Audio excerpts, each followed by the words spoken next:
हाय, मैं हूँ विनी मैनकूसो और मैं सनी टाउन रीजनल सेंटर में सर्विस कोऑर्डिनेटर हूँ। जैसा कि आपको पता है, मैंने स्टीवन और उसके परिवार से आईपीपी मीटिंग के लिए मुलाकात की थी। मैंने उनसे सवाल किए, नोट्स बनाए और हम सब ने मिलकर एक प्लान तैयार किया। चलिए दिखाता हूँ ये कैसे करते हैं। आईपीपी एक डॉक्यूमेंट है जिसमें रीजनल सेंटर और आपके बीच हुई बातचीत से जुड़ी सभी जानकारी होती है।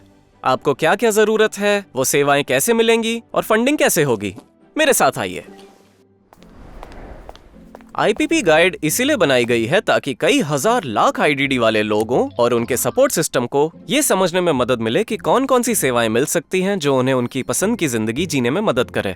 शायद अंदाजा हो कि कैसी जिंदगी चाहिए, या फिर थोड़ा पता करना पड़े कि असल में आप क्या चाहते हैं। चाहे जो भी हो, ये हमारी जिम्मेदारी है कि हम आपकी बात ध्यान से सुने, आपके लक्ष्य लिखें और उन्हें पूरा करने के तरीके ढूंढें। क्योंकि लोगों के लक्ष्य बहुत अलग अलग हो सकते हैं, हमने उन्हें 12 जरूरी जिंदगी के हिस्सों में बांटा है। आइए देखें स्टीवन के लिए सबसे जरूरी चीजें कौन कौन सी थी। सबसे पहले हाउसिंग। स्टीवन अपने परिवार के घर से दूर एक रिहायशी घर में रहना चाहता था जिसका नाम था सनी ओक्स।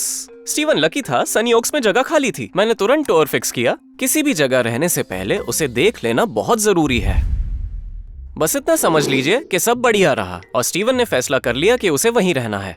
यस। अब इसे कागजी रूप में कैसे लिखा जाएगा? हम शुरुआत करते हैं आपकी पसंद के नतीजे से। स्टीवन चाहता था कि उसका प्लान उसके नजरिए से लिखा जाए, तो मैंने फॉर्म इस तरह भरा, अपनी जगह पर रहना। कुछ लोग इस तरह भी लिख सकते हैं, स्टीवन फला फला चाहता है, और ये भी ठीक है। अब बाकी भरते हैं। सर्विस और सपोर्ट, घर उपलब्ध करवाने वाले सनी ओक्स। शुरुआती तारीख वो होगी जिस दिन वो रहने जाएगा। आखिरी तारीख वो होगी जिस पर प्लानिंग टीम सहमत होगी। कितना? यानी 1 यूनिट। ये व्यक्तिगत भले ना लगे, लेकिन हाउसिंग में 1 यूनिट यानी 1 महीने तक वहाँ रहना। और कितनी बार? सनी ओक्स को हर महीने फंड किया जाता है। और कौन फंड कर रहा है, मतलब कि पैसे कौन दे रहा है। अब कुछ लोगों की फंडिंग एक ही स्रोत से होती है, लेकिन कुछ की कई स्रोतों से। स्टीवन के मामले में फंडिंग एसएसआई और रीजनल सेंटर से होती है जो सनी ओक्स को जाती है। समझने में आसान है ना? अगर नहीं समझ आया तो अपने सर्विस कोऑर्डिनेटर से पूछें। अब अगला है रोजगार। स्टीवन का सपना है कि वो बेसबॉल के टिकट खरीद सके और लोगों के चेहरे पर मुस्कान ला सके, लेकिन लैंडस्केपिंग पक्का नहीं। तो मैंने सोचा कि स्टीवन को बेसबॉल स्टेडियम में काम दिलाया जाए। अच्छा आइडिया है ना? शायद ऐसा नहीं था। मेरे कुछ अनुमान एकदम गलत निकले। निकल जाओ यहाँ से। इसलिए मैंने और सवाल पूछे, ध्यानपूर्वक सुना और जो सुना उस पर अमल किया, अपनी गलतियों को सुधारा। फिर हम दोनों मिलकर स्टीवन के लिए एक नई पेड इंटर्नशिप ढूंढ पाए जो उसे बहुत पसंद आई। सच में वो कछुआ बहुत क्यूट है। तो अब फिर से अग्रीमेंट भरने पर आते हैं। सर्विस और सपोर्ट है पेड इंटर्नशिप प्रोग्राम। इसे सपोर्ट करता है सनी टाउन एम्प्लॉयमेंट सर्विसेज। शुरू करने की तारीख है ट्रेनिंग का पहला दिन। खत्म होने की तारीख है शुरू होने के 1 साल बाद। कितना? हमारी इंटर्नशिप को पर आवर फंड दिया जाता है। स्टीवन ने पेट स्टोर में पार्ट टाइम काम करने का सोचा, तो हमने उसे 30 घंटे हर हफ्ते दे दिए। और ये इंटर्नशिप रीजनल सेंटर द्वारा फंड की जाती है। ये सिलसिला तब तक जारी रहेगा जब तक आपकी सारी जरूरतें पूरी नहीं होती, और ये पूरा होने के बाद हम अग्रीमेंट सेक्शन की ओर बढ़ेंगे। अब आप ऑल सर्विसेज, सम सर्विसेज या नो सर्विसेज चुन सकते हैं। साथ में अगर आप रीजनल सेंटर के किसी भी फैसले को चुनौती देना चाहते हैं तो आप उनसे एक्शन लेने की विनती कर सकते हैं। अब आगे आइए 3 जरूरी चीजें चेक कर लेते हैं।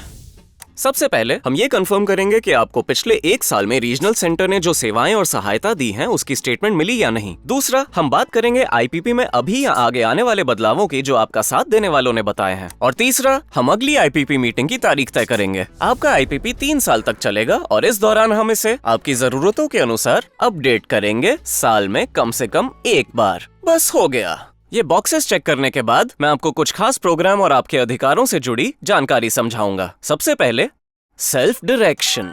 सेल्फ डायरेक्शन एक ऐसा मौका है जिसमें आप अपनी सेवाएं और सपोर्ट खुद कंट्रोल कर सकते हैं, और ये भी कि वो कौन देगा। स्टीवन ने पारंपरिक सेवाओं को चुना, लेकिन अगर वो खुद अपनी सेवाएं मैनेज करना चाहता और अपनी टीम रखना चाहता तो वो सेल्फ डिटर्मिनेशन प्रोग्राम या पार्टिसिपेंट डायरेक्टेड सर्विसेज के बारे में सोच सकता था। अगर आपको रीजनल सेंटर या किसी सर्विस प्रोवाइडर से कोई परेशानी है तो इसके लिए एक तरह का प्रोसेस होता है जिसे 4731 शिकायत कहा जाता है। विसल ब्लोअर पॉलिसी ये कहती है कि अगर कोई व्यक्ति गुप्त तरीके से किसी गड़बड़ी या गैर कानूनी काम की शिकायत करता है तो उसे पूरी तरह से प्रोटेक्शन दी जाती है। कैलिफोर्निया मानता है कि आईडीडी वाले लोगों को सही नौकरी के मौके सबसे पहले मिलने चाहिए। इसका मतलब है असली काम के लिए असली पैसे। आप योग्य हैं तो रीजनल सेंटर वोटर रजिस्ट्रेशन में मदद कर सकता है। मेरी राय में आपको जरूर रजिस्टर करना चाहिए। आखिर डेमोक्रेसी से कौन उलझेगा, मैंने सही कहा ना? अगर कोई वयस्क सार्वजनिक परिवहन का सुरक्षित रूप से उपयोग कर सकता है तो रीजनल सेंटर एक ट्रांसपोर्टेशन एक्सेस प्लान बना सकता है। अगर नहीं तो हम डे सर्विसेज के लिए ट्रांसपोर्टेशन उपलब्ध कराएंगे। क्या बात है। अब मैंने आईपीपी प्रक्रिया के बारे में संक्षिप्त जानकारी दी है, तो याद रखिए आप अपने सर्विस कोऑर्डिनेटर के साथ खुलकर चर्चा करें। अब सिर्फ एक ही काम करना बाकी है, साइन करना। ठीक है कैवलरी परिवार, साइन करने का वक्त आ गया।